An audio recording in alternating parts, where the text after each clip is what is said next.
तो तुम्हारा स्वागत है रेनगोकू नो कर्मा के पार्ट 2 में। एंड मैं बताना चाहूंगा जो इस पार्ट में इस मांगा ने टर्न लिया है वो बहुत ही खतरनाक है, क्योंकि अब कर्मा वाला पार्ट आएगा when the bullies will get bullied. और हाँ, एक और खतरनाक सरप्राइज आने वाला है कि इस मांगा में एक नहीं बल्कि 2 मेन कैरेक्टर्स हैं। देखोगे तो तुम्हें समझ में आ जाएगा। सो स्टार्ट करते हैं, लेकिन हाँ उससे पहले हाइप कर दो वीडियो को। साथी Rengoku no Karma part 2।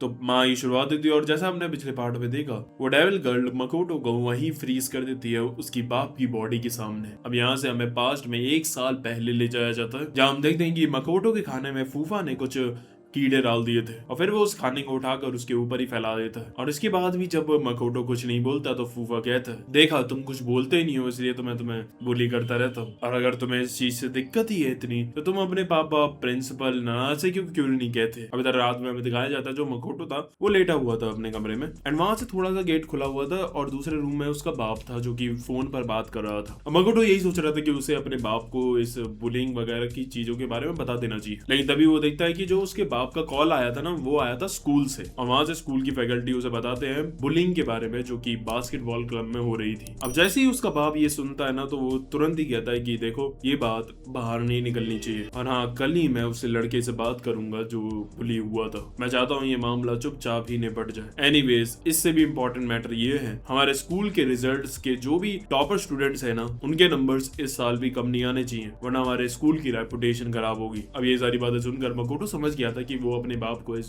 Bullying के बारे में नहीं बता सकता, क्योंकि उसके लिए ये काफी छोटी चीज है और वो उसकी बात नहीं समझेगा। अब हम प्रेजेंट टाइम में आते हैं जहाँ मकोटो जो था वो दुखी भी था अपने बाप के मरने पर, लेकिन वो ज्यादा दुखी इस चीज से था कि उसे ये नहीं पता था कि उसके पापा ने अपने आप को क्यों मारा, क्योंकि वो जिस तरह से उन्हें जानता था वो ऐसा कभी नहीं करते। ये एक और दुखी चीज थी कि वो अपने बाप को असलियत में सही से जानता ही नहीं था। अब पीछे खड़े होकर डेविल गर्ल जो थी वो ये सारी सब बातें सुन रही होती है और फिर वो आती है और उसे कहती है कि ये सब कुछ तुम्हारी जान लेने की वजह से हुई है। अब मकोटो कहता है कि सच बताओ मुझे, क्या मैंने सच में गलती करी अपने आप को मारकर। अब डेविल गर्ल को रियलाइज होता है कि ये बात मकोटो अपने दिल के अंदर से बोल रहा था, और फिर वो बोलती है मुझे भी नहीं पता इसका आंसर, और इसीलिए मैं तुम्हें एक और चांस देती हूँ तुम्हारी लाइफ की एंडिंग खत्म करने के लिए। और फिर से वो आ गया था रूफ पर। अब डेविल गर्ल कहती है ये आखिरी लूप है इस बार सच में, और फिर वो भाग कर जाता है नीचे। तभी वो एक टीचर से टकराता है। अब ये देखकर मकोटो हैरान हो जाता है कि ये कैसे इस टीचर से टकरा गया, क्योंकि जबकि ये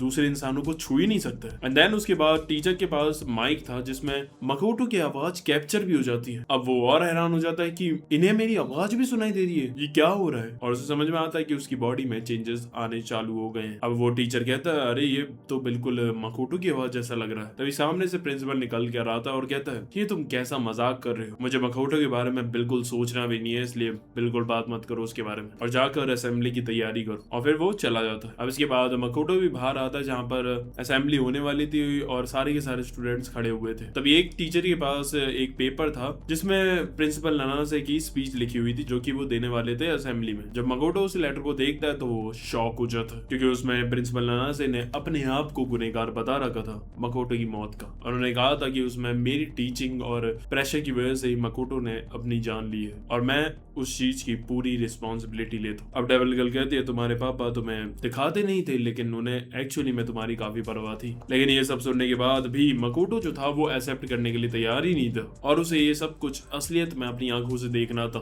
कि ये सच भी है। अब वो स्टेज की तरफ जाने को होता है लेकिन तभी उसके जो पैर थे फ्रीज हो जाते और वो गिर जाता है। डेविल गर्ल कहती है मैंने तुम्हें बताया नहीं था ना पहले भी जब तुम्हारी बॉडी में धीमे धीमे एबनॉर्मलिटीज आ रही थी। वो कहती है यही है वो दिक्कत है, अब तुम ज्यादा देर तक इस दुनिया में नहीं रह सकते हो। वो पूछता है क्या तुम कुछ देर के लिए मुझे सही नहीं कर सकती। वो कहती है नहीं ऐसा नहीं कर सकती मैं, लेकिन फिर भी वो गिव अप नहीं करता और रगड़ रगड़ कर वो जा रहा था स्टेज की तरफ। और फिर वो वहां पहुंचकर माइक को पकड़कर उसमें तेजी से चिल्लाकर बोलता है प्रिंसिपल नाना से ग्राउंड में आ जाइए क्योंकि यहाँ मकोटो नाना से है वो भी जिंदा। अब डेविल गर्ल कहती है ये क्या कर रहे हो तुम। वो कहता है मेरे पास और कोई ऑप्शन नहीं है। तभी वो दूसरा टीचर आकर वो माइक छीनता है और कहता है मे भी ये कोई प्रैंक कर रहा था। तभी वहां उसका बाप आता और उससे वो माइक लेता है एंड उसके बाद वो स्पीच देता और कहता है मैं जिस तरह से टीच करता था उसी ने मेरे बेटे मकोटो की जान ली है। मुझे अब रियलाइज हुआ है कि मेरे प्यार करने का तरीका बहुत गलत था। अभी ये सब सुनकर मकोटो को गुस्सा आ रहा था क्योंकि उसके पापा ने उससे कभी भी ऐसे बात नहीं की थी, ना ही उसे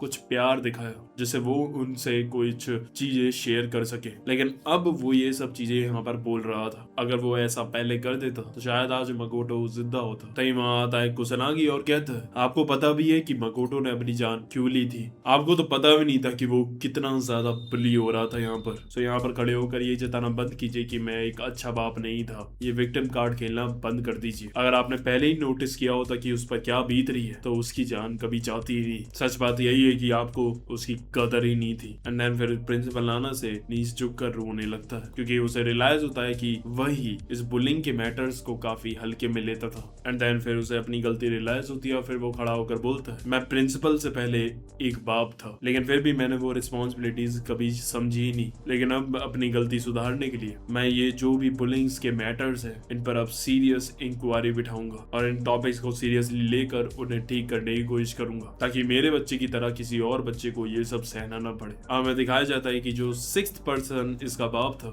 इसकी भी फोटो का आगे सर्कल लग जाता एंड ये भी बच गया था। अब इसके बाद जो मकोटो था वो कहता है कि काश आपको ये सब कुछ पहले रियलाइज हो जाता। अब मुझे ऐसा फील हो रहा है कि मुझे इस दुनिया में और जीना चाहिए था। तभी डेविल गर्ल कहती है, well then don't regret, welcome to your second life. And फिर हमें दिखाया जाता है कि जो मकोटो था वो उधर सबके सामने अपीयर हो जाता है और यहीं से हमें अब एक बड़ा सा 2 महीने का टाइम स्किप दिखाया जाता है जहाँ 2 महीने के बाद अब जो मकोटो था वो स्कूल जाने वाला था दोबारा। एंड जो उसके पापा प्रिंसिपल थे वो उसके लिए खाना बनाकर रेडी कर रहे थे और ये फर्स्ट टाइम था कि जब उसके पापा उसके लिए खाना बना रहे थे और यहाँ दिख रहा था कि उसके बाप में अब चेंजेस आ रहे थे। हमें दिखाया जाता है कि एक्चुअली में 2 महीने पहले हुआ क्या था। सो जब ये अपीयर हुई थी इसकी बॉडी उधर सामने असेंबली में, उसके अपीयर होने के बाद ही वो वहां से गायब हो गया था और उसकी जो सोल थी वो उसकी बॉडी में दोबारा वापस चली गई और उसकी आगे खोलती है हॉस्पिटल में उसकी इंजर्ड बॉडी के अंदर। और अभी 2 महीने से बस वो रिकवरी हो रहा था लेकिन अभी भी उसका हाथ जो है वो भी अंडर रिकवरी है। अब इसके बाद वो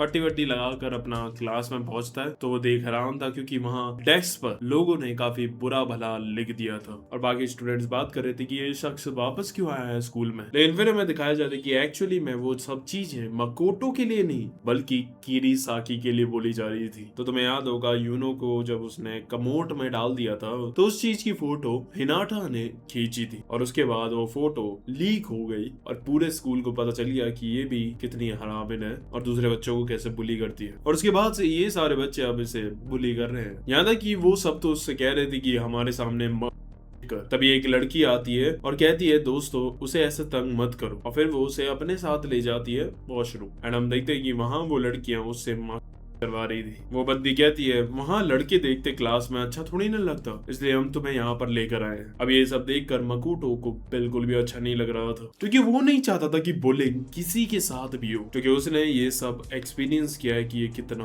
भयानक होता है। अब हम देखते हैं कि अभी जो फुआ था वो तो बहुत ही आरामी है। उसने तो उल्टा किरीसाकी को ही और फंसा दिया था ये कहकर कि मैं मकोटो को बुली नहीं करना चाहता था, वो तो किरीसाकी के कहने पर मुझे ये करना पड़ता था। और ऐसे उसने सारी गर्ल्स को अपनी तरफ कर लिया था और वही गर्ल्स किरीसाकी को फिर बुली कर रही थी। और फिर वो ये भी बोलता है कि तुम्हें जो भी करना है किरीसाकी के साथ करो लेकिन उसे इतना भी बुली मत करना कि वो अपनी जान ही ले ले। और ये सब पीछे से किरीसाकी पूरा सुन रही होती है और गुस्से से वहां से चली जाती है। तभी वहां पर मकोटो आता है और जो फिर फुआ था वो उसके पास आकर उसे कहता है कि माफ करना मकोटो लेकिन वो सब किरीसाकी ही मुझसे करा रही थी। कोई नहीं, अब वो सब कुछ खत्म हुआ। और फिर वो हाथ बढ़ाता है दोस्ती का। अब जो मकोटो था ना उसके दिमाग में ऐसा चल रहा था कि ये जो सब कुछ हो रहा है किरीसाकी के साथ उसके साथ दोबारा होगा अगर उसने किरीसाकी का साथ दिया और इसके साथ हाथ नहीं बढ़ाया, इसलिए फिर वो हाथ मिला लेता उससे। अब अगले दिन हम देखते हैं कि क्लास में किरीसाकी बैठी होती है और उसका एक पाउच था जिसके अंदर वो लोग अजीब सा जो फ्लूइड था वो फैला देते और वो सबके साथ उसका मजाक उड़ाए जा रहे थे। तभी किरीसाकी देखती है मकोटो की तरफ और जो कि उसे देखकर स्माइल कर रहा था और अब उसे और भी ज्यादा गुस्सा आता है कि ये साला भी इन सब के साथ ही मिला हुआ है। अब क्लास खत्म होने के बाद किरीसाकी मकोटो पर चिल्लाती है और कहती है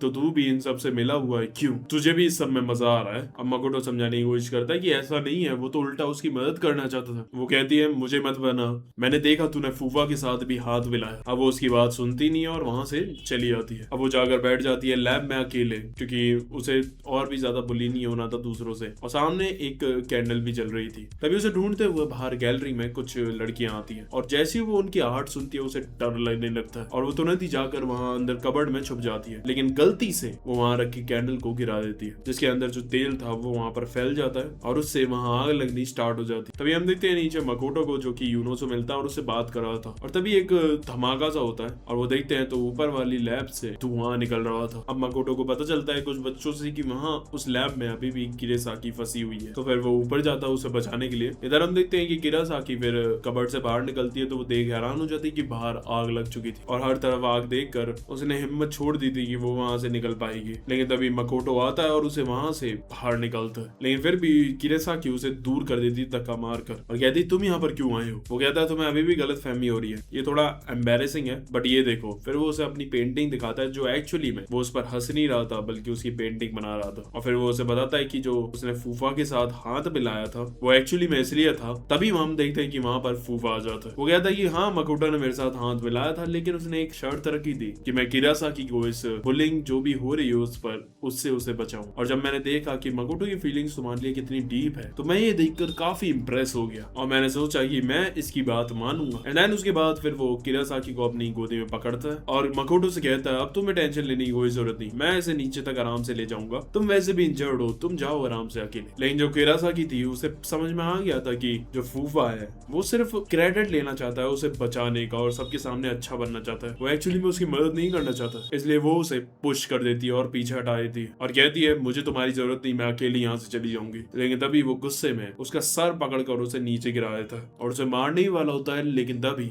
मकोटो उसका हाथ पकड़ लेता है और कहता है 2 महीने हो गए लेकिन तू अभी भी चेंज नहीं हुआ, अब मैं तेरी स्कूल लाइफ हमेशा के लिए एंड करूंगा साले। लेकिन तभी वो एकदम से उसके घुसड़ मारकर उसे पीछे कर देता है और फिर फूफा को रियलाइज होता है कि इसका मतलब तू था वो जिसने उस दिन मेरी रिकॉर्डिंग बनाई थी वहां शू लॉकर के सामने। वो कहता है हाँ, और अभी मेरे पास काफी प्रूफ है मेरे फोन में और अब मैं तेरा सब कुछ एक्सपोज कर दूंगा सबके सामने। और फिर वो किरीसाकी को लेकर वहां से जा रहा होता है, लेकिन फूफा फिर आता है और उसे लात मारकर सीढ़ियों से गिरा देता है और फिर उसके बाद वो उसका फोन पकड़कर उसे छीन लेता है उससे। एंड देन उसके बाद फिर वो बाहर चला जाता है आराम से बिना टेंशन के। लेकिन तभी वो वहां पर देखता है तो सब उसे अजीब नजरों से देख रहे होते हैं। एंड देन यूनो उसे बताती है कि तुम्हारा सच सबके सामने एक्सपोज हो गया है कि तुम कैसे हरामी हो। अब उसे समझ ही नहीं आ रहा था कि ये कैसे हो गया, फोन तो उसके पास है। फिर हमें दिखाया जाता है कि जो मकोटो था ना, जब उसकी बात हो रही थी फूफा से उससे पहले ही उसने अपने फोन से कॉल कर दिया था यूनो को और वहां पर यूनो और बाकी सारे बच्चे लाउड स्पीकर पर वो सारी बातें सुन रहे थे जो ऊपर अभी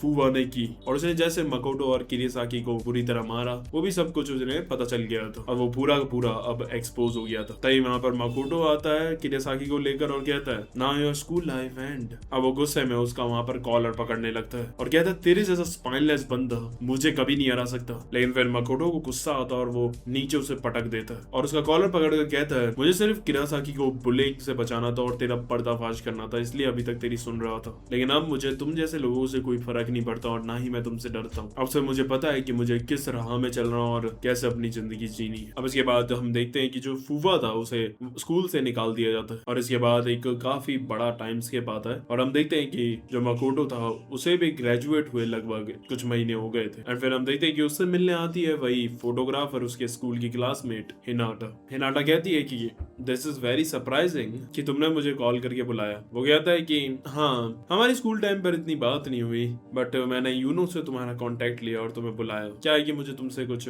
बात करनी थी। तभी वहां पर एक फुटबॉल आती है और हम देखते हैं कि वहां पर एक ग्राउंड था जहाँ पर कुछ बच्चे वहां पर खेल रहे थे। मकोटो बताता है कि वो यहाँ पर ना वॉलंटियर की जॉब पर है, क्या है कि ये सारे बच्चे जो भी हैं वो भी बुलिंग का शिकार ही हुए हैं और वो बस इन्हें हिम्मत देता है और इनकी मदद करता है। अब हिनाटा कहती है हाँ तुम्हें मुझसे कुछ बात करनी थी ना। फिर उसके बाद मकोटो जो था वो वहाँ बेंच पर जाकर बैठता है और कहता है पता है मैं इस पूरी दुनिया से ना को खत्म करना चाहता हूँ। वो कहती है सारी दुनिया की, ये थोड़ा डिल्यूजनल नहीं है? मुझे पता है कि तुम स्कूल टाइम के वक्त बुली हुए थे, बट मुझे लगता है कि कुछ बुलीज ऐसे भी होते हैं जिन्हें चेंज नहीं किया जा सकता। मकोटो कहता है तुम्हारे हिसाब से वो बुलीज जो बाद में खुद बुली हुए थे। यानी कि इधर वो किरासाकी की बात कर रहे थे। अब जैसे ये बात छिड़ती है हिनाटा के पसीना सा आने लगता है। मकोटो कहता है मुझे पता है किरासाकी ने जो भी किया वो काफी गलत था और उसे माफ नहीं किया जा सकता। एंड आई मीन तुमने ही तो वो फोटो खींची थी जिससे उसकी बुलिंग एक्सपोज हुई थी। वो कहती है हाँ, तो मैंने वो पिक्चर टीचर्स को दे दी थी। मुझे नहीं पता उसके बाद वो कैसे लीक हो गई और बच्चों में फैल गई। मकोटो कहता है अच्छा, बट मैंने अपने पापा से कहकर बाकी फैकल्टी से लोगों से बात करी थी। उन्होंने कहा कि उन्होंने वो फोटो कभी देखी नहीं थी। तो ये सिर्फ मेरा गैस है, लेकिन मेरे हिसाब से तुमने जो वो फोटो थी वो टीचर्स को ना देकर तुमने उसे ऐसी जगह छोड़ा हो जिससे वो पूरे स्कूल में फैल जाए, और शायद तुमने वो फोटो फूफा को दे दी हो कि तुम्हें पता था कि वही है जो उसे पूरे स्कूल में फैला सकता है। जिसके बाद किरासाकी बुरी तरह दूसरों के हाथों बुली हुई। मैं नहीं चाहता जो भी मैंने ये थ्योरी सोची है वो सच हो, बट मैं तुमसे एक क्वेश्चन पूछना चाहता हूँ कि अगर ऐसा है तो मुझे ये बताओ कि ये बुलिंग साइकिल खत्म कैसे होगी अगर ऐसे ही काम होते रहा तो। वो कहती है नहीं होगी, ये बुलिंग साइकिल कभी खत्म नहीं हो सकती। यूसी मैं एक फोटोग्राफर थी और मेरे पास वही स्किल थी, उसके अलावा मेरे पास कोई और स्किल नहीं थी। लेकिन जो किरासाकी थी वो झूठ बोलकर और अपने गुड लुक से सबके सामने छाई रहती थी। सारे लड़के उसके पीछे पड़े रहते थे इवन दो उस पर कोई स्किल नहीं थी। लेकिन जब मैंने अपने कैमरा से उसकी फोटो खींची, उसकी असलियत की और उसे एक्सपोज किया सबके सामने, तब मुझे रियलाइज हुआ कि ये जो मेरी फोटोग्राफी स्किल्स है कितने मायने रखती है। तब मुझे अपनी ये फोटोग्राफिक स्किल्स पर प्राउड कि मैंने एक झूठे और मक्कार इंसान को उसकी असली जगह दिखाई उसे। वो कहता है लेकिन ये गलत तरीका था, तुम्हें उसे एक्सपोज करना था, न कि उसकी पूरी जिंदगी खराब करनी थी। वो कहती है कभी कभी ऐसा करना पड़ता है, you know life is not fair. तुमने सब कुछ सही तरीके से करने की कोशिश की, जरा मुझे बताना तुमने कितने बच्चों के बचवा लिए या फिर कितने बच्चों को बुली होने से बचा लिया। सिर्फ बातों से कुछ नहीं होता, कभी कभी उंगली टेढ़ी करके एक्शन भी लेना होता है। और फिर वो हिनाटा वहां से चली जाती है। अब मकोटो डिप्रेस बैठा हुआ था इसी बात को सोचकर, और इसके बाद फिर वो अपने घर जा रहा था और उसका ध्यान कहीं पर और था। तभी रोड क्रॉस करते हुए सामने से एक ट्रक आ जाता है और यहीं पर हमारा ये पहला केस खत्म होता है। और अब यहाँ से ना एक दूसरा केस स्टार्ट होगा, यानी कि एक नई स्टोरी जिसमें एक नया मेन कैरेक्टर है और बाकी सारे अलग अलग साइड कैरेक्टर्स। लेकिन फिक्र मत करो, जब ये वाली स्टोरी सेटअप हो जाएगी ना, उसके बाद आगे जाकर यही स्टोरी उस स्टोरी में कनेक्ट होगी। सो ध्यान से सुनना, ध्यान रखना। स्टार्ट करते हैं सेकंड केस। अब हमारी मेन कैरेक्टर जो इस केस में है उसका नाम है तमाकू। अब क्या होता है कि जिस जगह पर वो काम करती है वो एक शॉप थी और वहां उसका आज आखिरी दिन था, वो क्विट कर रही थी। इसके बाद उसे फेयरवेल पार्टी देते हैं वो लोग, जहाँ पर एक उसका एम्प्लॉय जो था वो गलती से उसके ऊपर उल्टी कर देता है। अब इसके बाद भी वो कुछ ड्रामा ज्यादा क्रिएट नहीं करती है, बल्कि उसके बाद भी उसे उस बंदे की टेंशन हो रही थी। और जो उसकी शॉप का मैनेजर था वो ये देखकर काफी इम्प्रेस हो जाता है कि कितनी प्यारी लड़की है। अब जब मैनेजर के साथ ये अपने घर जा रही थी तभी मैनेजर रास्ते में ही इसे प्रपोज कर देता है, लेकिन ये मना कर देती है हम्बली। ये कहती है कि मैं आपको दुख नहीं पहुंचाना चाहती हूँ, बट क्या है कि जो मेरा सपना है आइडल बनने का, उसमें हम बॉयफ्रेंड या फिर कोई भी रिलेशन नहीं बना सकते। आइडल पता है ना कौन होते हैं? BTS, ब्लैक पिंक, ऐसे वो म्यूजिक और डांस के ग्रुप्स होते हैं। और मैनेजर भी उसकी बात का बुरा नहीं मानता है, बल्कि उसे गुड लक बोलता है उसके करियर के लिए। अब तभी हम देखते हैं कि वहाँ उसकी बहन आती है जिसका नाम था हनाको, एंड वो बहुत ही ज्यादा खूबसूरत थी उसके मुकाबले तो। अब इसके साथ वो अपने घर जाती है। अब हम देखते हैं कि वो उनकी माँ के साथ ही रहते थे। उसका बाप जो था वो किसी वजह से इस दुनिया में नहीं था। हमें यहाँ पर भी ये भी दिखाया जाता है कि जो उसकी माँ थी ना, वो अपनी हनाको वाली बेटी जो कि ज्यादा सुंदर थी उसे ज्यादा सपोर्ट करती थी, ना कि तमाको को। और ऐसा कहा जाता है कि जो प्रीटी पीपल होते हैं, यानी कि जो थोड़े सुंदर गुड लुकिंग पीपल होते हैं, उनके लिए दुनिया थोड़ी उनके हिसाब से ऐसा लगता है। मतलब पेरेंट्स में ऐसा नहीं होता है, बट तब भी दुनिया वाले जो होते हैं ना वो गुड लुकिंग पीपल्स को थोड़ा अच्छे से ट्रीट करते हैं रादर देन जो नहीं है। और यहाँ पर भी वही हो रहा था। जो उसकी माँ थी वो तमाको के साथ अलग बिहेवियर था और हनाको के साथ अलग। और हनाको को वो उसके कॉलेज ट्रिप के लिए 50,000 येन भी दे देती है। लेकिन जब तमाको अपने पैसे अपनी माँ से मांगती है जो उसने उन्हें दिए थे, तो वो बोलती है अभी क्या जरूरत है तुम्हें। अब वो काफी ज्यादा भरी हुई थी और वो चिल्लाकर बोलती है I want to become a idol. अब वो भरी हुई इसलिए भी थी क्योंकि इसकी जो माँ थी ना वो इसके खिलाफ थी आइडल इसके बनने के, क्योंकि ये एक काफी रिस्की करियर है। अगर तुम कामयाब हुए तो हुए, नहीं तो और काफी मुश्किल भी है इसमें कामयाब होना, क्योंकि बहुत ज्यादा कंपटीशन भी है। उसकी माँ छूटते ही उससे बोलती है कि with this face you can't become a idol, यानी कि सीधे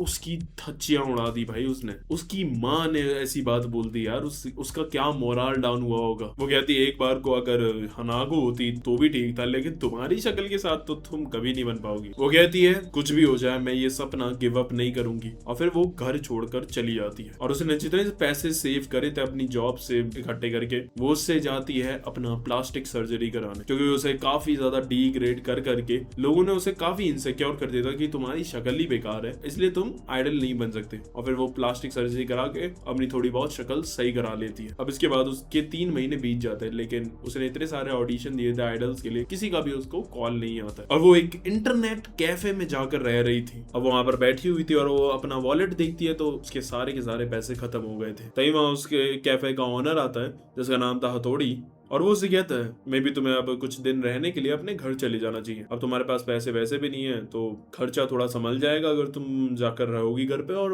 वो लोग भी तुम्हें याद कर रहे होंगे, मुझे पक्का पता है। अब वो सोचती है मे भी ये सही कह रहे हैं, और वो निकल जाती है। और वो यही सोच रही थी कि मे भी उसकी माँ जो है वो शायद सच में उसको वो याद कर रही होगी, और क्या पता इस बार वो अपनी बातों से उन्हें समझा भी ले। अब तो उसने प्लास्टिक सर्जरी भी करा ली है। लेकिन अब जैसे ही वो वहां पहुंचती है, वो दूर से देखती है तो उसकी माँ जो थी वो ट्रैश उठाकर बाहर रख रही थी। वो देखती है अरे यार मेरी माँ इतनी बूढ़ी होकर ये सब कर रही है। उसे याद आता है कि वही तो घर पर कूड़ा वगैरह उठाकर रखती थी, उसकी बहन तो कुछ करती नहीं थी। अब उसके माँ के अंदर जाने के बाद वो जाकर देखती है तो वहां वो ट्रैश एक्चुअली में तंबाकू का सामान था, उसके कपड़े थे, उसकी बुक्स थी। और वो ये देखकर हैरान हो जाती है कि उन लोगों ने उसे बेदखल कर दिया है। उन्हें ना उम्मीद है और ना ही वो चाहते हैं कि ये वापस भी आए। ऐसा उसे लग रहा था कि जैसे उन्हें बस उससे पीछे छुड़वाना था। अब वो वहीं टूट कर रोने लगती है और वो कहती है कि मैंने इतने सैक्रिफाइस करे लेकिन मुझे एक कॉल तक नहीं आया ऑडिशन का। ऐसी लाइफ जीने से क्या फायदा, इससे बढ़िया तो मर ही जाऊं मैं। और सामने से गाड़ी आ रही होती है और वो उसके सामने आकर मरने की कोशिश करती है, लेकिन तभी वो गाड़ी वाला ब्रेक मार देता है और उस पर चिल्लाता है अबे पागल है क्या।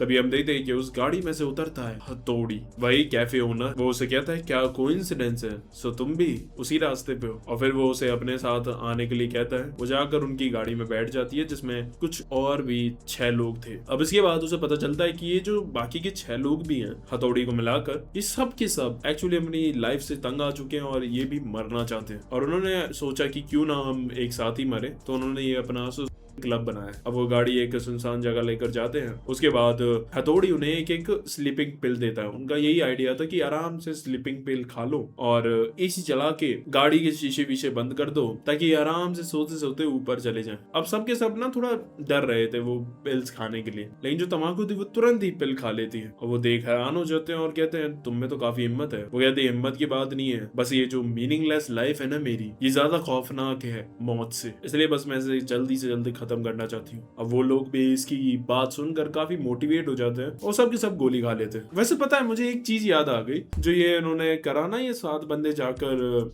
गाड़ी में बैठकर मारने की कोशिश कर रहे हैं अपने आप को, यही सेम चीज जुंजी ईटो की एक स्टोरी थी ब्लैक पैराडॉक्स, जो कि मैंने एक्सप्लेन भी करी थी। उसमें भी ऐसा ही हुआ था, बस ऐसे ही आउट ऑफ कॉन्टेक्स्ट याद आया तो बता दिया तुम्हें। अब ये सब पिल्स खाने के बाद थोड़ी देर बाद सब के सब नींद में चले जाते हैं, लेकिन जो तंबाकू थी ना उसका सर साइड वाली खिड़की पर लगता है, जिससे वो खिड़की खुल जाती है थोड़ी और उसका सर बाहर आ जाता है, जिससे उसे ऑक्सीजन मिलती है और सिर्फ वो बच जाती है। अब इसके बाद डेविल गर्ल आती है और उसे बताती है कि बाकी के 6 बंदे ऊपर जा चुके हैं और क्योंकि अब तुम बची हो सिर्फ, तो अब तुम्हें उन बाकी की 6 की सोल्स की मदद करके उन्हें आजाद करना होगा। अब ये सब देखकर तंबाकू काफी हैरान हो जाती है कि वो ही सिर्फ क्यों बची। अब इसके बाद वो पास के एक रेस्टोरेंट के वॉशरूम में बैठी हुई थी। अब तभी वहां आ जाता है उस गाड़ी को जो चला रहा था उसका ड्राइवर, और वो हैरान हो जाती कि साला ये यहाँ पर कहां से आ गया। सो एक्चुअली में वो उसकी सोल थी और इस बंदे का नाम है मोमोकी। अब डेविल गर्ल आकर बताती है कि तुम्हें अब इसकी आखिरी इच्छा पूरी करनी होगी जिससे कि इसकी सोल को शांति मिलेगी और ये रेस्ट इन पीस हो जाएगा। लेकिन मोमोकी कहता है यार मुझे तो पता ही नहीं कि मेरी आखिरी इच्छा है क्या। डेविल गर्ल कहती है कोई ना,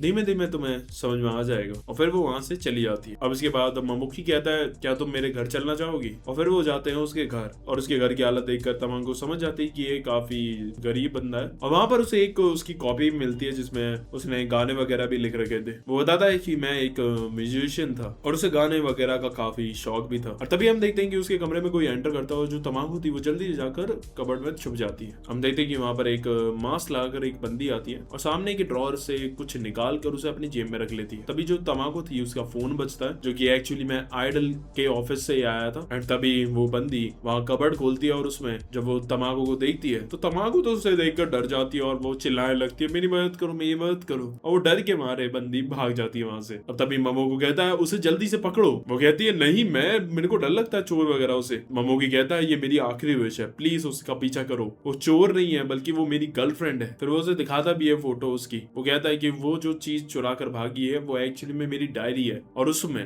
मैंने उसके बारे में काफी गंदा बुरा भी रख रखा है। मैं नहीं चाहता कि वो उसे देखे। और वो जल्दी से जाकर उसका पीछा करती है, लेकिन वो बंदी उसका गला पकड़ लेती है और उसे कहती है तुम ममो के घर पर क्या कर रही थी। वो कहती है वो डायरी मेरी है और मेरा ऐसा कुछ उसके साथ रिलेशन नहीं है, उसने बस कुछ दिन के लिए मुझे अपना कमरा दिया था। वो कहती है अच्छा, तो फिर वो कहाँ पर है। वो कहती है मुझे नहीं पता, वो काफी दिनों से घर नहीं आया। वो उसे बताती कि मैं उसकी गर्लफ्रेंड थी और किसी बात पर हमारी लड़ाई हो गई थी, बट अब मुझे रियलाइज हुआ है कि मैं उससे काफी ज्यादा प्यार करती हूँ एंड मैं उसे छोड़ नहीं सकती। अब ये सुनकर ममोकी जो था वो काफी हैरान हो जाता है। अब ममोकी फिर ये भी बताता है कि मेरा म्यूजिक में भी कुछ नहीं हो रहा था, क्योंकि मुझे बहुत बाद में पता चला कि मेरे अंदर तो टैलेंट ही नहीं है, तो मैं गाने ही नहीं लिख पा रहा था। बट उसके बिना मेरे से कुछ और होता भी नहीं था, ना मेरा मन करता था। और जब मेरा इस बंदी से भी ब्रेकअप हो गया तो मेरी जिंदगी में कुछ बचा ही नहीं था जीने के लिए, इसलिए मैंने अपनी जिंदगी एंड करने की सोची। लेकिन मुझे ये नहीं पता था कि ये मुझसे इतना प्यार करती है। अब वो तमाकू से लास्ट विश मांगता है कि उसे अपनी बंदी को ना एक लेटर लिख कर देना, और फिर वो तमाकू से लेटर लिखवा रहा था। लेकिन उस लेटर में ऐसा कुछ था कि जो तमाकू भी थी वो भी मना कर रही थी कि नहीं प्लीज ऐसा मत लिखो। यहाँ तक कि वो उसके सामने रोने लगती है और कहती है कि ऐसी मौत मरना जहाँ तुम्हें कोई याद भी ना करे बहुत बुरी होती है। वो कहता है मुझे पता है, बट ये मेरी पनिशमेंट है करने की और ये मुझे भुगतनी होगी। और फिर वो उससे वो लेटर लिखवा लेता है और सेंड कर देता है अपनी गर्लफ्रेंड मोरी को। अब जब उसकी बंदी मोरी उस लेटर को पढ़ती है तो वो हैरान हो जाती है, क्योंकि उसमें लिखा हुआ था कि मैं किसी दूसरी लड़की को पसंद करता हूँ और तुम मुझे हमेशा के लिए भूल जाओ। अब ये सुनकर वो काफी ज्यादा हर्ट होती है, लेकिन ममोई कहता है कि ये पेन तब भी कम है। अगर उसे पता चलता कि हमारे ब्रेकअप के बाद ही मैंने अपनी जान ले ली तो उसे ऐसा लगता कि मैंने उसकी वजह से ऐसा किया, और फिर वो अपने आप को कभी माफ ही ना कर पाती। मैं चाहता हूँ कि वो अपनी लाइफ अच्छे से जिए।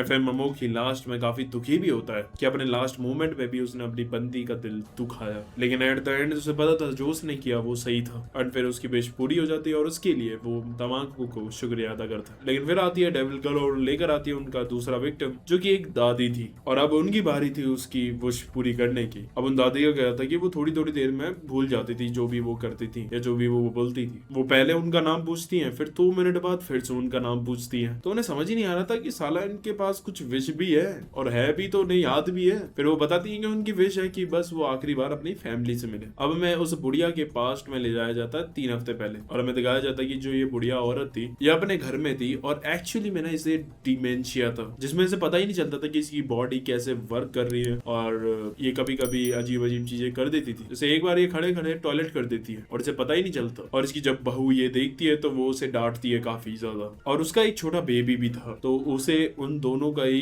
ख्याल रखना पड़ता था, और उसकी जो बहू थी उस पे ये सब कुछ झेला नहीं जा रहा था इतना ज्यादा। फिर हम देखते हैं कि जब उसका पति वहां पर आता है तो वो देखता है कि इसकी बीवी बिल्कुल ही पागल हो गई थी स्ट्रेस के मारे। वो कहती है इससे बढ़िया तो मैं मर ही जाऊं, वो ज्यादा आसान रहेगा ऐसे जीने से। अब प्रेजेंट टाइम में हम देखते हैं कि ये दादी के साथ पहुंच जाते हैं इसके घर, और दादी आराम से अंदर चली जाती है मिलने के लिए। अब ममोकी भी उनका पीछा करते हुए जाता है। अब वो अंदर देखता है तो एक कमरे में उसका बेटा और उसकी बहू खड़े हुए थे और वो बात कर रहे थे कुछ, और उनकी बात ममोकी सुन लेता है। और फिर से हमें 2 हफ्ते पहले ले जाया जाता है पास्ट में। हमें दिखाया जाता है कि जो इसका बेटा और बहू थे उन्होंने प्लान बनाया था कि दादी को ही वो उड़वा देंगे, यानी कि उन्हें अपने रास्ते से हटा देंगे। उन्हें वेबसाइट पे पता चलता है कि एक सोसाइटी है जिसमें एक क्लब है जो कि एक साथ अपने आप को मारने के लिए जा रहे हैं, और वो सोचते हैं कि दादी को भी इसी ग्रुप में डाल देते चुपचाप बिना पता लगाए, जिससे हमारा भी इनसे पीछा छूट जाएगा। और फिर जो उसका बेटा था वो अपनी माँ को खुद उस गाड़ी में बैठा देता और उसे बता देता है कि ये एक गोली देंगे, वो बस आप खा लेना और कोई टेंशन वाली बात नहीं है। अब वो ऐसा करना तो नहीं चाह रहा था, इसलिए उसे वो काफी ज्यादा बुरा भी लग रहा था। अब ये सब सुनकर ममोकी समझ जाता है कि एक्चुअली में ये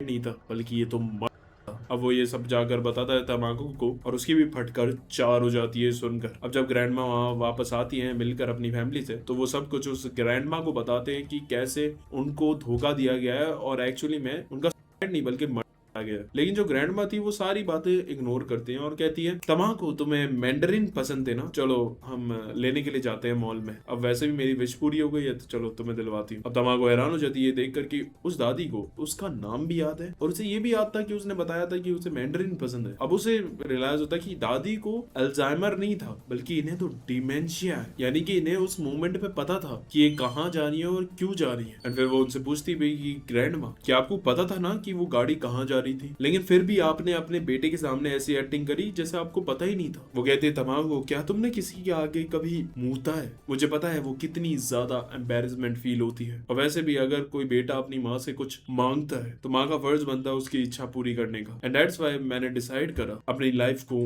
एंड करने का, क्योंकि मैं अपने बेटे को खुश देखना चाहती थी। लेकिन तमाको को ये बिल्कुल भी सही नहीं लग रहा था और वो जाकर बेल बजाती है घर की और फिर वो दोनों बाहर आते हैं और फिर वो उनसे बात करने के लिए जाती है और कहती है कि जिस वाली गाड़ी में आपने अपनी माँ को बैठाया था ना उसमें मैं भी थी, मैं सरवाइव करी हूँ उसमें और मुझे आपकी असलियत पता है, क्या मैं इसके बारे में पुलिस को इन्फॉर्म कर दूं। लेकिन तभी जो बेटा था वो नीचे झुक जाता और कहता है मैं सरेंडर करने के लिए तैयार हूँ, मुझे पता है मैंने गलत किया। और वो बढ़िया अगर तमाकू को मना करने लगती तुम ऐसा मत करो, और वो अपने बेटे से भी कह रही थी प्लीज ऐसा मत करना, मैं नहीं चाहती कि तुम अपनी जिंदगी खराब करो वरना मेरा सेक्रीफाइस तो बेकार जाएगा। अब तभी जो तमाकू थी वो बात सुन लेती है उस बुढ़िया की और कहती है कि आप ये क्या कह रहे हो, मैं तो आपको ये बताने आई थी कि मैं आपकी माँ को 2 महीने पहले से ही जानती थी और वो चाहती थी अपनी लाइफ खुद एंड करना, उनसे इस बीमारी के साथ नहीं जिया जा रहा था, इसलिए आपको कुछ अपने ऊपर ब्लेम लेने की जरूरत नहीं है। आई थिंक यही ग्रैंड माँ की विश थी कि आप लोग खुश रहें। एंड इसके बाद ग्रैंड माँ तमाकू का शुक्रिया अदा करती है उसकी मदद करने के लिए। अब इसके बाद डेविल गर्ल उन्हें देके जाती है तीसरी लड़की जिसकी उन्हें विश करनी थी पूरी, नात्सुमे।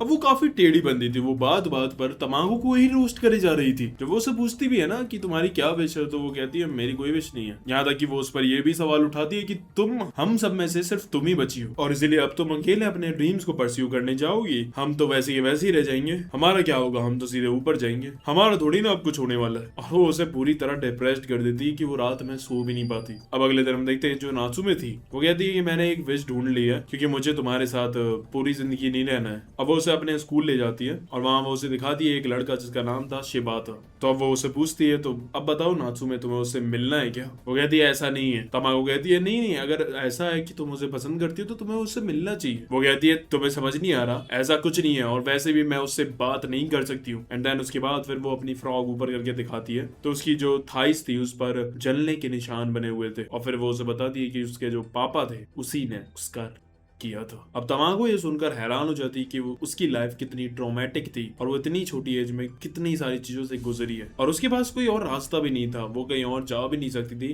तो इसीलिए उसने अपनी जान लेने का सोचा। अब तमाको को ये सुनकर लगता है यार इस पर तो कोई ऑप्शन ही नहीं था इसलिए इसने अपनी जान ली, बट मेरे पास तो थे ऑप्शंस। अब वो उससे माफी मांगती है और कहती है पता है नात्सुमे मैंने भी अपनी प्लास्टिक सर्जरी कराई थी ताकि मैं आइडल बन सकूं, लेकिन जब मुझे उसके बाद भी कोई ऑडिशन में बुलाया नहीं गया तो मैं फ्रस्ट्रेट और डिप्रेशन में जाकर मैंने अपनी जान लेने की कोशिश की, लेकिन अब रिजेक्शन के डर से मैं और अपनी जिंदगी खराब नहीं होने दूंगी और ना ही तुम्हारी अब और होने दूंगी। अपने डर पर काबू करो और जाओ उस लड़के से बात करने और बस अपनी फीलिंग्स उसे कन्फेस करो, तुम्हें काफी अच्छा लगेगा। बट नात्सुमे कहती है लेकिन अगर चलो मैं जाती भी हूँ लेकिन अब मैं कैसे करूंगी, बिकॉज अभी तो मैं एक सोल बन चुकी हूँ, मैं उससे बात ही नहीं कर पाऊंगी। अब इसीलिए फिर जो तमाको थी वो जाती है डेविल गर्ल से बात करने। डेविल गर्ल कहती है कि मैं ऐसा कर तो सकती हूँ कि ये इससे बात कर ले, लेकिन उसके बदले तमाको तुम्हें कुछ सैक्रिफाइस करना होगा। फिर वो उसे कान में बताती है कि उसे क्या सैक्रिफाइस करना होगा। सुनते ही तमाको काफी हैरान हो जाती है और वो फिर हाँ कर देती है। अब वो नात्सुमे को भेजती है। नात्सुमे काफी ज्यादा नर्वस थी लेकिन फिर वो जाती है उसे बात करने। अब शिबाता उसे देखकर हैरान हो जाता है। वो कहता है कि तुम तो काफी दिनों के बाद स्कूल आ रही हो। अब वो शिबाता से कहते हैं क्या आप लोगों को एक डर्टी फ्लावर भी पसंद आ सकता है अगर उस पर किसी ने पैर वगैरह रख दिया हो। वो कहता है क्यों नहीं, बिल्कुल, और अगर वो फ्लावर एक इंसान हो और अगर वो इंसान मैं ही हुई तो क्या तुम मुझसे लड़की को पसंद करोगे जिसकी हालत ऐसी हो। और फिर वो अपने हाथ दिखाती है जिस पर उसके काफी सारे निशान बने हुए थे, जिसे देखकर वो हैरान हो जाता है। अब शिबाता कहता है कि if I like that person really तो फिर आई डोंट केयर उसके साथ कुछ भी हुआ। अब इसके बाद हम देखते हैं कि तमाको पीछे खड़ी हुई थी और तभी वहां वापस आती है नात्सुमे। वो बताती है कि उसने उसे पूरा कन्फेस वगैरह कर दिया था और उसने यही बोला कि अगर वो मुझसे प्यार करता तो वो मुझे अपना लेता चाहे मैं कैसी भी होती, लेकिन वो मुझे लाइक वगैरह नहीं करता। वो कहती है कि लेकिन मैं खुश हूँ कि कि कम से कम मैंने अपना कन्फेशन तो दिया। तभी हम देखते हैं कि एक स्टूडेंट आकर शिबाता को बताता है कि इन पुलिस वालों को नाचू में ये बॉडी मिली है, और पीछे नाचुमे और तमाको दोनों बातें सुन रही थी इनकी। हमें ये भी दिखाया जाता है कि जब शिबाता नाचुमी से बात कर रहा था तो उसने एक्चुअली में नाचुमे के पैर नोटिस कर लिए थे, जो कि जिनके आर पार वो देख पा रहा था। वो समझ गया था कि ये असली नाचुमे तो नहीं है, लेकिन अब वो अपने दोस्त को बताता है कि मैं उसे कन्फेस करना चाहता था जब वो स्कूल आ रही थी, लेकिन अब मैं नहीं कर पाऊंगा कभी भी। अब ये सुनकर नाचुमे एक्चुअली में खुश हो जाती कि एक्चुअली में वो उसे पसंद करता था, बट वही था कि उसे भी डर लगता था बोलने में, तो इसलिए वो बोल नहीं पाता था बस। और इसीलिए अब उसे पछतावा भी हो रहा है कि काश उसने पहले ही बोल दिया होता। और ये सुनकर वो काफी ज्यादा खुश होती है और वो तमाको का शुक्रिया अदा करती है कि उसने उसे बढ़ावा दिया, वरना उसे तो ये पता ही नहीं चलता कि वो एक्चुअली में उसे एक्सेप्ट करता है कि नहीं। लेकिन फिर तभी वो देखती है कि तमाको का जो चेहरा था वो दोबारा प्लास्टिक सर्जरी से पहले वाला चेहरा बन जाता, यानी कि ये शर्त रखी थी डेविल गर्ल ने। तमाको कहती है अरे टेंशन मत लो, ये तो बहुत चीप प्राइस था जो मैंने पे किया है तुम्हारी खुशी के लिए, और हाँ बिलीव मी अब मैं भी अपने ड्रीम से पीछे नहीं हटूंगी और आइडल बन के ही मानूंगी। अब इसके बाद हम देखते हैं कि ये आइडल के ऑडिशन के लिए जाती है, तो वहां सारे लोग हैरान हो जाते हैं क्योंकि जो फोटोज की लगी हुई थी वो प्लास्टिक सर्जरी करवाने वाली के बाद लगी हुई थी, और वो हैरान थे कि ये बंदी कौन है। और उसके अलावा उसके फेस पर वो चमक, वो क्यूटनेस और वो सुंदरता नहीं थी जो कि एक आइडल में होनी चाहिए, और वो सब उसे रिजेक्ट भी कर देते हैं। लेकिन उनमें से एक बंदा था वहां का चेयरमैन जिसे उसमें एक पैशन दिख रहा था। अब वो लोग उससे कहते हैं कि क्या तुम्हारे पास कुछ टैलेंट है जिसे तुम दिखा सकती हो, तो वो वहां पर फिर फनी गोरिल्ला वाला डांस करने लग जाती है और फिर उसे इंटरव्यू के राउंड 1 से निकाल दिया जाता है। और इधर हमें दिखाया जाता है जो दूसरे आइडल से जो कि सिलेक्ट हो रहे थे उनका फोटो शूट हो रहा था वहां पर, एंड जो उनकी फोटोज ले रही थी वो और कोई नहीं हिनाटा थी। हाँ वही फोटोग्राफर जो केस 1 वाली थी। मैंने कहा था ना कहानी कनेक्ट होगी, अभी रुको देखते जाओ और भी कनेक्ट हो गई है। एंड हम देखते हैं कि काफी सारे ऑडिशंस वो लेते हैं एंड रात हो जाती है। अब उनको ना काफी ज्यादा पसीना आ रहा था जबकि एसी पूरा एकदम बढ़िया चल रहा था उसके बाद भी। अब उन्हें समझ ही नहीं आ रहा था कि पसीना क्यों आ रहा उन्हें। फिर चेयरमैन उन्हें बोलता है ये पसीना पता है क्यों आ रहा है तुम्हें, ये सब उस तमाको लड़की की वजह से हुआ है। उसका जो जज्बा था, जो पैशन था, जब वो ऑडिशन देने आई तो उसने पूरा माहौल गर्म कर दिया था। देखो मैं जानता हूँ प्रेसिडेंट की तुम उससे फेस से जज कर रहे हो, लेकिन मेरी बात मानो उस लड़की का इस लाइन में बहुत ज्यादा पैशन है, वो हमारे लिए बहुत मेहनत करेगी। उसके बदले बस हमें उसमें जो थोड़ी बहुत कमी है उसे पॉलिश करना होगा। मैं बता रहा हूँ वो बहुत बड़ी आइडल बनेगी। एंड इसलिए फिर चेयरमैन की बात वो प्रेसिडेंट सुन लेता है और पास करा देता है उसका पहला राउंड। अब बारी थी अगले राउंड की, जिसमें क्या था कि फर्स्ट राउंड में 20 कैंडिडेट सेलेक्ट हुए थे, लेकिन अगले राउंड के लिए सिर्फ टॉप 10 कैंडिडेट ही जाने वाले थे। अब इस राउंड में सेलेक्ट होने के लिए उन्हें क्या करना था कि उन्हें अपनी एक वीडियो बनानी होगी, जो भी उनका टैलेंट है या जो भी वो दिखा सकते हैं उस वीडियो में। अब वो वीडियो इतनी इंटरेस्टिंग होनी चाहिए जिसे देखकर जो लोग हैं वो उन सीडीज को खरीदे, क्योंकि जब वो उन सीडीज को खरीदेंगे तभी वो वोट गिना जाएगा और जिसके सबसे ज्यादा वोट वो जीतेंगे। लेकिन तमाको पर कोई टैलेंट ही नहीं था, इसलिए वो अपना वही गोरिल्ला वाला डांस फनी वाला करके डाल देती है। अब डेविल गर्ल जो थी वो तमाको को चौथा बंदा देकर जाती है जिसकी उसे इच्छा पूरी करनी थी, और उसका नाम था इचिकाता। अब वो तमाको के चुलबुले और हंसी अंदाज को देखकर उसे काफी इंप्रेस हो जाता है। अब वो इसलिए अपने साथ उन सबको अपने घर ले जाता है और फिर वो देखकर हैरान हो जाते हैं कि वो एक पेंट हाउस में रहता था और वो अच्छा खासा पैसे वाला बंदा था। वो तमाको को बताता है कि यहाँ मेरा ये लॉकर है, इसे खोलो, इसमें 10 मिलियन येन रखे हैं, मैं चाहता हूँ कि तुम इसे यूज करो, इससे तुम 10,000 सीडीज खरीद सकती हो, यानी कि तुम्हें 10,000 वोट सीधे सीधे मिल जाएंगे। मैं चाहता हूँ कि तुम आगे अपने आइडल बनने के सपने में साकार हो। अब वो उनसे पूछती है कि आप पे तो इतना सारा पैसा है, फिर आपने अपनी जान क्यों ली। वो कहता है कि मेरे पास पैसा है पर सब कुछ नहीं था। मैं जब काफी छोटा था तभी मेरे माँ बाप गुजर गए, उसके बाद से ही मैं काफी अकेला अकेला रहने लगा। लेकिन जब मैं कंपनी में गया तो वहां पर मेरे काफी सारे कलीग बने जो कि मेरे काफी अच्छे दोस्त बन गए। उनके साथ मुझे रहकर एक फैमिली बॉन्डिंग जैसा लगता था, क्योंकि मेरा कोई था नहीं तो वही मेरे लिए फैमिली बन गए। बट एक एक करके जब उनका कॉन्ट्रैक्ट खत्म हुआ और वो इधर उधर शिफ्ट हो गए तो उसके बाद सारे बॉन्ड्स हमारे टूटते गए। उसके बाद मैंने काफी मिलने की भी कोशिश करी, लेकिन फिर मेरे से कोई मिला ही नहीं और मैं फिर से अकेला हो गया। तब मुझे पता चला कि वो तो सिर्फ एक पीस ऑफ पेपर पर लिखा हुआ है, एक सिर्फ कॉन्ट्रैक्ट था, उसका कोई इतना मोल नहीं कि वो बॉन्ड बना सके। और जब मैं फिर से अकेला हुआ तो ये अकेलापन मुझे खाने लगा और मेरी जिंदगी में फिर कुछ नहीं बचा, और इसीलिए फिर मैंने अपनी जान देने का ही सोचा। लेकिन फिर जो तमाको थी वो कहती है कि थैंक यू आपने मुझे ये मनी दी, बट मेरे हिसाब से किसी और को इस मनी की का ज्यादा जरूरत है, अगर आपकी परमिशन हो तो मैं उन्हें ये मनी देना चाहूंगी। वो पूछता है कौन है वो, फिर वो उसके घर से बाहर देखती है और बताती है कि यहीं पे पास में ना देखो एक ऑर्फनेज है। एंड देन उसके बाद वो सारे के सारे पैसे वहाँ ऑर्फनेज में डोनेट कर देती है ताकि उन पैसों से उन बच्चों का भला हो, उनका फ्यूचर बने। एंड जो तमागो थी वो ने बताती है कि इचिकाता सान ने जाने से पहले ये सारी मनी ऑर्फनेज में डोनेट करने को कहा था। एंड देन उसके बाद जो बच्चे थे वो सब के सब एक ड्राइंग बनाते हैं एज अ थैंक यू इचिकाता सान को कहने के लिए। एंड जब वो उस ड्राइंग को देखता है तो वो काफी ज्यादा इमोशनल हो जाता है और कहता है चाहे ये एक पीस ऑफ पेपर है सिर्फ, लेकिन जो ये बॉन्ड इनका मेरे साथ बना है इट विल नेवर डिसअपीयर। और पहली बार उसे लग रहा था कि वो अकेला नहीं है। और फिर उसके बाद तमागो का वो शुक्रिया अदा करता है, लेकिन फिर वो उसे कहता है बट तुम्हें अब कैसे वोट्स मिलेंगे। वो कहती है आप उसकी टेंशन मत लो, मैं वो वोट्स खुद ही कमाऊंगी अपनी उस गोरिल्ला वीडियो से ही। अगर मैं डिजर्व करती हूँ तो आगे जाऊंगी वरना नहीं। और तुम मानोगे नहीं, एक्चुअली में जो उसने गोरिल्ला वीडियो बनाई थी लोगों को वो काफी ज्यादा इंटरेस्टिंग, एंटरटेनिंग और रिलेटेबल लगती है और एक्चुअली में लोग उसे खरीद कर वोट करते हैं और वो टॉप 10 में आ ही जाती है और थर्ड राउंड के लिए क्वालिफाई कर जाती है। अब थर्ड राउंड में क्या था कि इनका एक और इंटरव्यू होने वाला था जो कि एक होटल में रखा गया था। अब वो वहाँ उस होटल में पहुंच जाती है, लेकिन जो तमागो थी ना वो काफी ज्यादा नर्वस हो रही थी और उसे ना अच्छे से चिल्ला कर अपनी नर्वसनेस मिटानी थी। तभी वहां पर एक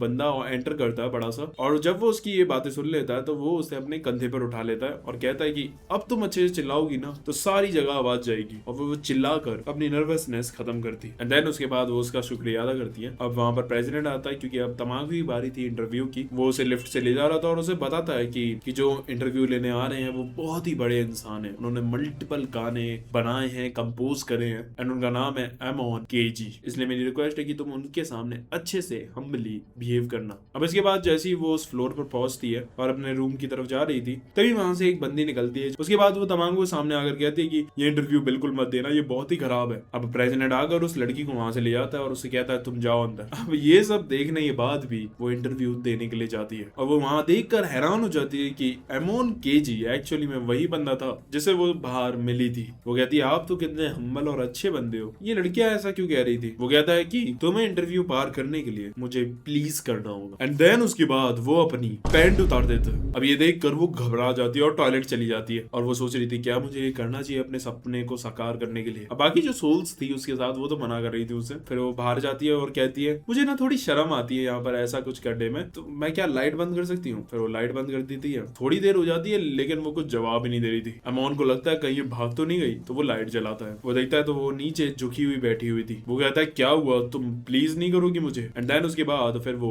अपने नाक में चॉपस्टिक्स लगाकर फिर से वो फनी हरकतें करने लगती है, जिसे देखकर वो बुरी तरह हंसने लगता है। वो कहता है मेरा ये मतलब नहीं था प्लीज से, बट मुझे मजा आया। फिर वो ये भी बताता है कि एक्चुअली मैं ना ये एक्टिंग कर रहा था ये ठरकी होने की। क्या है कि उसे लगा कि ये नॉर्मल इंटरव्यूज जो होते हैं ना वो काफी बोरिंग होते हैं, तो मैंने सोचा क्यों ना कुछ अलग करा जाए। वैसे मैं कहना चाहूंगा you did a great job, क्योंकि तुम डर के भागी भी नहीं और तुमने अच्छे से पूरी सिचुएशन का सामना किया और मैं तुम्हें इस राउंड के लिए पास करता हूँ। पर हाँ अभी तुम आइडल नहीं बनी हो, तुम्हारे साथ 3 लड़कियां और सेलेक्ट हुई है इसी राउंड में। और हम देखते हैं कि फाइनल राउंड में तुम चारों में से कौन आइडल बनता है। हमें दिखाया जाता है कि डेविल गर्ल 5वीं सोल को लेकर आती है जिसका नाम था यारा एंड उसे उसकी विश पूरी करनी थी। पहले तो वो दिखाती है विग उतार के कि उसके जो ये बाल है वो फेक थे एंड वो उसे बताती है कि उसे ना एक्चुअली में कैंसर की बीमारी थी एंड वो मरने ही वाली थी, लेकिन कैंसर उसे मारता उससे पहले ही उसने सोचा क्यों ना वो अपनी जिंदगी को खुद ही खत्म करे। फिर हमें दिखाया जाता है कि इसकी जो बीमारी थी ना वो इनके परिवार में ही थी एंड इसका जो छोटा भाई था उसे भी कैंसर की बीमारी थी और वो भी उसी के साथ सेम हॉस्पिटल में ही एडमिट था। अब इसकी हालत कितनी भी खराब हो लेकिन ये अपने भाई के सामने ऐसा दिखाती थी कि ये तो बिल्कुल सही हो रही है और ये दोनों भाई बहन एक दूसरे से प्रॉमिस करते हैं कि एक दिन ये दोनों कैंसर से लड़कर उसे ठीक होंगे एंड फिर वो दोनों मजे में अपनी जिंदगी जिएंगे। लेकिन फिर उसके बाद डॉक्टर उसे बताता है कि तुम्हारी हालत अब बहुत ज्यादा खराब हो चुकी है और अब तुम्हारे पास सिर्फ 1 महीना रह गया। डॉक्टर ये भी बताता है कि अगर तुम्हें थोड़े दिन अपने एक्सपेंड करने अपनी जिंदगी में तो तुम टैबलेट्स वगैरह खाकर यहीं हॉस्पिटल में रह सकती हो। लेकिन वो फैसला करती है कि 1 महीना भी वो हॉस्पिटल में नहीं बिताएगी और इसीलिए फिर वो निकल पड़ती है और जाते हुए अपनी भाई से भी वो झूठ बोलती है कि उसने कैंसर को बीट कर दिया और अब वो बिल्कुल ठीक हो गई है। और उसका भाई बोलता है दीदी टेंशन मत लो, मैं भी इसे जल्दी से बीट करता हूँ और फिर हम दोनों का प्रॉमिस पूरा हो जाएंगे। अब प्रेजेंट टाइम में हम देखते हैं कि वहाँ वो तमागो से कहती है कि मुझे सिर्फ ना एक बात का गिल्ट है कि मैंने अपना प्रॉमिस तोड़ दिया अपने भाई से। मैं चाहती हूँ कि तुम मुझे सब कुछ सच सच बताओ कि मैंने ऐसा क्यों किया और उसे तुम समझाओ कि वो मेरी तरह कैंसर से हार ना माने और उसे बीट करे। तमागो कहती है टेंशन मत लो, मुझे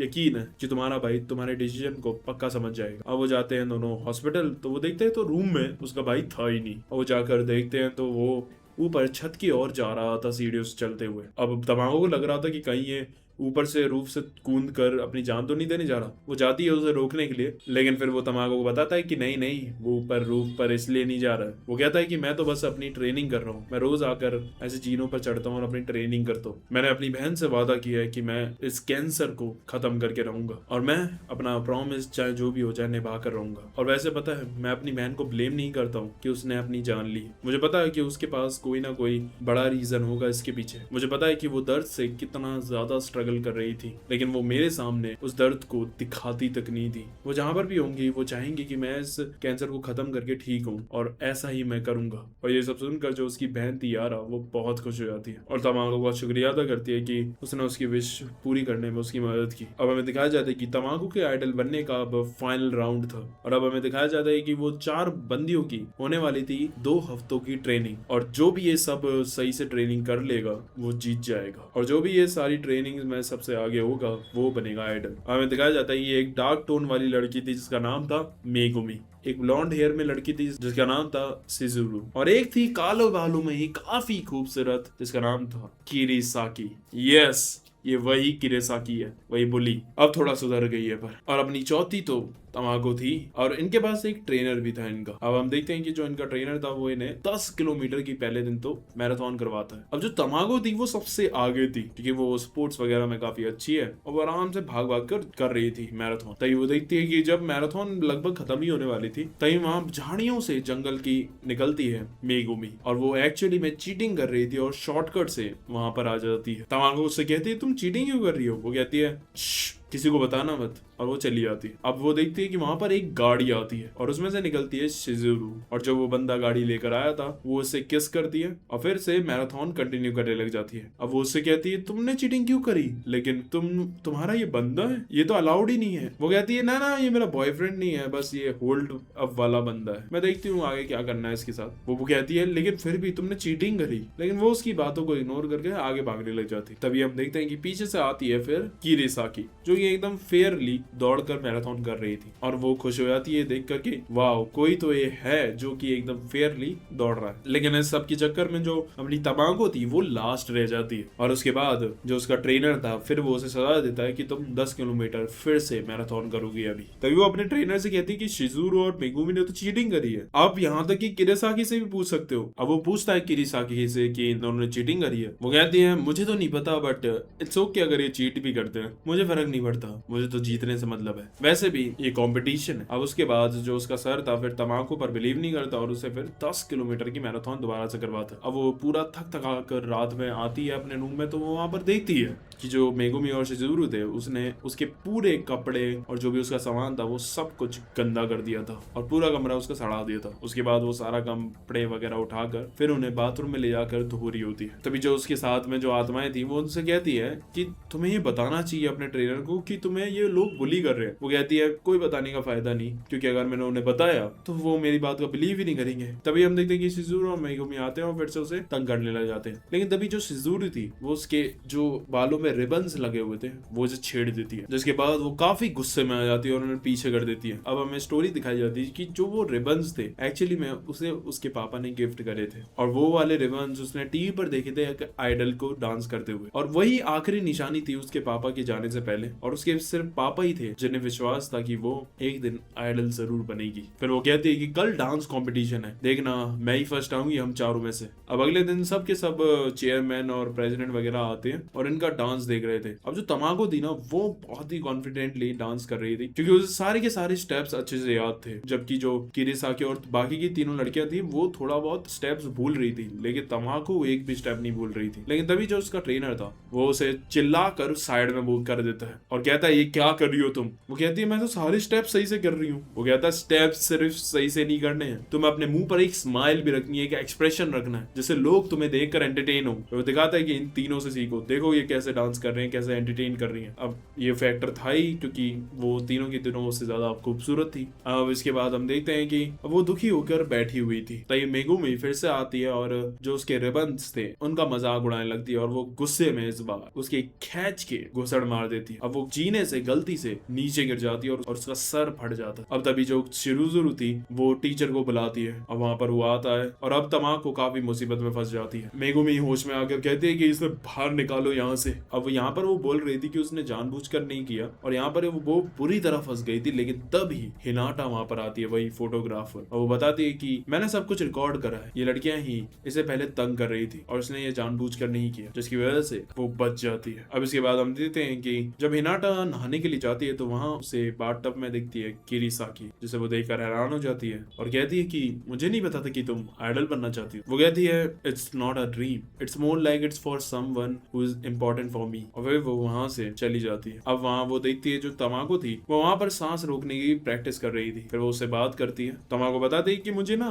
मेगुमी और शिजुरु से कोई टेंशन नहीं है, मेरी जो कंपटीशन है वो है किरीसाकी, कि वो काफी ज्यादा हार्ड वर्किंग है, बट कोई दिक्कत नहीं है, मैं उसे भी हरा दूंगी। अब नहाने के बाद जो हिनाटा थी वो उसे किरासाकी की वही स्कूल टाइम वाली बुलिंग वाली जो फोटो थी वो उसे दिखाती है और जो बताती है कि ये कैसे बुली करती थी पहले लोगों को। और फिर उसके साथ वो एक और फोटो दिखाती है जिसमें उसके बॉयफ्रेंड के साथ उसने हाथ पकड़ रखा था। और वो ये भी बताती है कि इसका बॉयफ्रेंड भी है, जो कि एक्चुअली मैं रूल के खिलाफ है, तो अगर तुम चाहो तो इसे अपने कंपटीशन से हटा सकती हो। लेकिन जो तमाकू थी वो कहती है कि ये फोटो देखकर लग रहा है काफी पुरानी है और हो सकता है कि उसने अभी अपने बॉयफ्रेंड से ब्रेकअप भी कर लिया हो, वैसे भी मैं इसे सीधे सीधे कंपटीशन में हराना चाहती हूँ। अगले दिन हम देखते हैं जो तमाकू रनिंग कर रही होती है तभी वो किरीसाकी को किसी से बात करते हुए देखती है और वो जब पास में जाती है तो एक्चुअली में वो फोटो वाला ही उसका बॉयफ्रेंड था और वो और कोई नहीं मकोटो था। अब वो देखती है कि उन दोनों ने हाथ पकड़ रखे थे। वो समझ जाती है कि इन दोनों का ब्रेकअप तो नहीं हुआ है। अब उसे काफी गुस्सा आती है, लेकिन फिर जो उसके पास वो फोटो थी प्रूफ के मामले में वो उसे वहीं फाड़ देती है, क्योंकि उसने कहा था कि उसे कंपटीशन में ही उसे हराना है, ऐसे कोई चीप ट्रिक्स करके नहीं। वो कहती है चाहे कुछ भी हो जाए जीतूंगी तो मैं ही। अब इसके बाद हम देखते हैं कि एक हफ्ते की ट्रेनिंग इनकी हो गई थी, एक हफ्ते की बची थी, लेकिन सुबह सुबह ही जाकर तमाको ट्रेनर से कहते हैं कि बहुत हो गई ट्रेनिंग, अब हम तैयार हैं, हमारा एक स्टेज परफॉर्मेंस कराओ, उसी से फैसला करेंगे कि कौन हम में से आइडल बनेगा। और वो सारी लड़कियां भी हाँ कर देती हैं उसके लिए। अब वो सब डिसाइड करते हैं ठीक है फाइनल राउंड खेलते हैं ये, और पूरा अच्छे से वो तैयार करते हैं, स्टेज बनाते हैं, ऑडियंस बुलाते हैं और ऑडियंस ही वोट करेंगे, जो भी उन्हें सबसे तगड़ा लगेगा वो उसे वोट करके जिताएंगे। और अब परफॉर्मेंस स्टार्ट होती है। परफॉर्मेंस थी 2 घंटे की, लेकिन आधे घंटे के बाद ही जो मेगुमी और शिजुरु थे वो बुरी तरह थक जाते हैं और उनके जो वोट्स थे वो गिरने लग जाते हैं। और जो अपनी किरासाकी थी वो तो सबसे आगे चल रही थी, लेकिन जो अपनी तमाको थी अब उसके वोट्स बढ़ने लग जाते। और ऐसा होना भी था, मेगुमी और शिराजू ने स्टैमिना वाले टास्क में बड़ी चीटिंग करी थी, इसलिए तो अब कुछ नहीं कर पा रहे। लेकिन इधर भी एक पॉइंट था, किरासाकी जो थी वो सुंदरता में उससे काफी ज्यादा थी, इसलिए उसके वोट्स थे 4000 और तमाको उससे डबल पीछे 2000। तो ये था कि तमाको उसे तो नहीं हरा पाएगी चाहे कितना भी कर ले, क्योंकि एक उस पे एडवांटेज था सुंदरता का। अब ये दोनों डांस कर रहे थे और तभी तमाको से बात करती है और कहती है कि मैंने कल तुम्हारे बंदे के साथ तुम्हें देखा, तुम्हें पता है ना ये रूल के खिलाफ है। वो कहती है मुझे पता है, बट वो मेरा बंदा नहीं है, बंदा था। मेरे आइडल के सपने के लिए उसने मेरे से ब्रेकअप किया ताकि मैं अपना ये सपना पूरा कर सकूं। इतना अच्छा है वो, उसने ही मुझे मोटिवेट किया और अब उसी के लिए मुझे ये जीतना है। तो यस, उसके पास भी काफी तगड़ा मोटिवेशन था। हम देखते हैं कि काफी तगड़ा डांस हो रहा था और अभी भी किरासाकी लीड कर रही थी डबल से। और अब सिर्फ ना 20-25 मिनट का शो बचा था। सबको लग रहा था कि किरासाकी जीत जाएगी, लेकिन तभी हम देखते हैं कि किरासाकी की जो स्माइल थी ना वो अब उससे हो ही नहीं रही थी, क्योंकि उसकी जो मसल्स थी वो अकड़ गई थी ऐसे स्माइल करते हुए इतनी देर से। तो वो अब अपना मुंह खोल कर स्माइल ही नहीं कर पा रही थी। और ऐसा होना ही था, क्योंकि अगर तुम पहली बार इतनी देर तक अपनी मसल्स को ऐसा रखोगे तो वो अकड़ जाएंगी। लेकिन तो वहीं दूसरी तरफ हम देखते हैं तमाको को, तो वो बढ़िया अपनी स्माइल उसकी अभी तक गई नहीं थी और तड़ातड़ वो करे जा रही थी डांस। फिर हमें बताया जाता है कि तमाको ऐसा इसलिए कर पा रही थी क्योंकि जिस शॉप पर वो काम करती थी वहां वो 6-6 घंटे के लिए ऐसे ही स्माइल रखती थी कस्टमर्स के सामने, तो उसे इस सब की आदत थी और ये एक तरह से ना उसकी नेचुरल स्माइल थी, वो जबरदस्ती नहीं कर रही थी। और बस अब वो बंदी ऐसे ही स्माइल करते हुए डांस करती है और जो तमाको थी उसके वोट धड़ाधड़ बढ़ते चले जाते हैं और वहीं किरासाकी के वोट घटते हैं और तमाको जीत जाती है and she became the idol. अब इसके बाद जिस दिन उसे वो कंपनी वाले आइडल अनाउंस करने वाले थे न्यूज वगैरह के सामने, वहां उस इवेंट में वो जाती है और वहां वो सारी जो आत्माएं थी वो सब के सब उसे कांग्रेचुलेट करते हैं कि उसने इतनी मेहनत करी और अब आखिरकार उसका सपना पूरा होने जा रहा है। और फिर आती है आखिरी आत्मा जो थी कैफे ओनर हथौड़ी की, और फिर वो आकर बोलता है उन सारी आत्माओं की मुझे माफ करना, लेकिन आप सबको धोखा मिला है इस क्लब के लीडर से। वो हैरान हो जाते हैं कि हमें लगा कि तू था लीडर। वो कहता है नहीं, और फिर हमें दिखाया जाता है कि जो हथौड़ी था वो भी मरना चाहता था और कभी कभी वो ट्राई भी करता था अपना रिस्ट को काटने का, लेकिन वो कर ही नहीं पाता था। तभी एक दिन उसके कैफे के डेस्क पर उसे मिलता है एक नोट जिसमें लिखा हुआ था कि अगर तुम अकेले नहीं मार पाते हो अपने आप को तो तुम एक ग्रुप बनाओ जिसके साथ तुम मर सको, क्योंकि एक साथ करने में डर कम लगता है। अब हथौड़ी बताता है कि मैं सोच ही रहा था कि ये नोट किसने लिखा होगा एंड फिर मैं पता लगा भी लेता हूँ वो हमारे कोई कैफे में से ही कोई कस्टमर था, लेकिन प्लान काफी अच्छा था इसलिए मैंने वो प्लान साकार करा। और फिर वो बताता है कि एक्चुअली में जिस शख्स ने ये पूरा प्लान बनाया था वो और कोई नहीं तमाको थी। एंड अब उन सब की यकीन ही नहीं हो रहा था। मामूकी कहता है क्या पागल हो गया है क्या तू, झूठ बोल रहा है, याद नहीं है वो तो हमारी गाड़ी के सामने कोइंसिडेंसली आ गई थी। वो बोलता है हाँ वो कोइंसिडेंस था और ये हमारी गाड़ी में जो चढ़ी वो भी, बट इसने तुमसे एक बात छुपाई, ये मरना नहीं चाहती थी। जब ये बेहोश हो गई गोली खाकर तब इसके अनकॉन्शियस माइंड में अभी भी चल रहा था कि इसे जिंदा रहना है और आइडल बनना है, और इसीलिए फिर इसके अनकॉन्शियस माइंड ने ही इसे बचाया। इसका सर विंडो की तरफ लगा और वो खुल गई और इससे वो बच गई। ये सब कोइंसिडेंटली था, बट बचने के बाद एक्चुअली में ये खुश थी, ये इसने नहीं बताया तुम लोगों को। अब हमें बताया जाता है, ऐसा दिखाया तो नहीं है बट ऐसा हुआ है कि एक्चुअली में क्या था कि जब ये गाड़ी में थी और इसने गोली खा ली थी तब इसे एक नोटिफिकेशन आया था कि आइडल ऑडिशन के लिए इसे सेलेक्ट कर लिया गया, जो ये एक्चुअली में चाहती थी। और इसका यही प्लान था कि अगर इसका आइडल ऑडिशन आया तो ये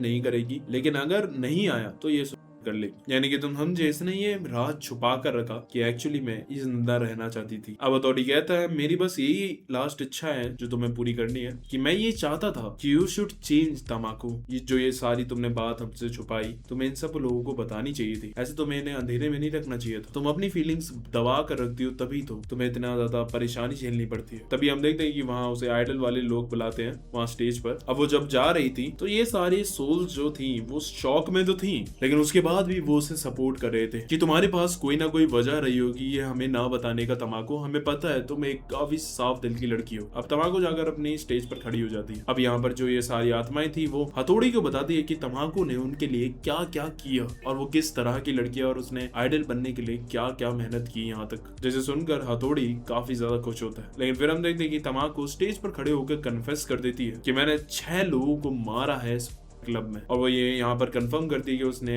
एक सेल्फिश नेचर दिखाया उन सबको मारकर, और एक्चुअली में उन्हीं की वजह से मैं ये सपना भी पूरा कर पाई, और इसीलिए अब मैं क्विट करती हूँ फॉर बीइंग आइडल, और मैं ये सब कुछ कन्फेस करने के लिए जा रही हूँ पुलिस के पास। अब ये सब सुनकर सारी की सारी आत्माएं, इवन हथौड़ी को भी काफी बुरा लगता है। इवन हथौड़ी को तो पछतावा भी हो रहा था कि क्यों उसने ऐसी विश मांगी, और सही में तमाकू ने इसीलिए कन्फेस करा ताकि जो हथौड़ी की विश थी कि वो कन्फेस करे वो पूरी हो सके, तभी उसकी आत्मा को शांति मिलेगी। अब यहीं से सीन शिफ्ट होता है और हमें चैप्टर 20 का सीन दिखाया जाता है, जहां पर हमारा मकोटो रोड पर चल रहा था और एकदम से ट्रक के सामने आ जाता है। अब हम देखते हैं कि वो ट्रक उसे ठोकता इससे पहले ही वहां पर आ जाती है तमाकू और उसे बचा लेती है और उसे कहती है कि तुम पागल तो नहीं हो गए, क्या तुम अपनी जान देने की कोशिश कर रहे थे? प्लीज कुछ भी हो जाए अपनी जान देने की कोशिश मत करना। मकोटो उसे देखता है और कहता है तुम तो वही आइडल हो ना जिसने अभी स्टेज पर अपना गिल्ट कन्फेस किया था। और हम देखते हैं कि पीछे वही सारी सोल्स खड़ी हुई थी और कहती है तमाकू तुम्हें वो करने की जरूरत नहीं थी। हमें यहाँ पर दिखाया जाता है कि मकोटो एक्चुअली में इतना डिप्रेस्ड इसलिए था क्योंकि जो हिनाटा थी उसने जो वो किरासाकी की बुली वाली फोटोज नहीं थी वो फोटोज उसने न्यूज में दे दी थी, और इसीलिए फिर जब किरासाकी वो आइडल राउंड हारी थी तमाकू से उसके बाद उसकी वो बुली वाली फोटो न्यूज में छप गई थी कि एक फ्यूचर आइडल देखो एक बुली था पहले और उसने उसका पूरा करियर खत्म कर दिया था। और पता है इसीलिए इसने बुलाया था हिनाटा को बात करने के लिए। अब मकोटो का इस बात का पछतावा था कि वो फोटो ना उसने ही खिंचवाई थी, याद हो तो, जो आज किरासाकी जो कि उसकी लवर है उसकी जिंदगी खराब कर रही है। बुलिंग इज अ बट इसके बाद भी किरासाकी ने हार नहीं मानी और इसलिए मैं भी नहीं मानूंगा। तुम टेंशन मत लो, वो तो मैं बस ऐसे ही भटक गया था, मैं कोई मरने का ट्राई नहीं कर रहा था। I will live. और ये सुनकर तमाकू काफी खुश होती है और इसी के साथ ये मांगा खत्म होती है। सो कैसी लगी ये मांगा? तुम लोगों ने बुरी मांगा मांगी थी, मैंने दे दी। अब और बताओ, सजेस्ट करो और कौन सी मांगा कवर करनी है। बाकी ये वीडियो अच्छी लगी हो तो लाइक मारो, शेयर करो और हाँ सब्सक्राइब। और अगर तुम्हें ऐसी और मांगास देखनी है तो बिना सोचे समझे इन पर क्लिक मारो। आज के लिए बस करते हैं। आरिगातो।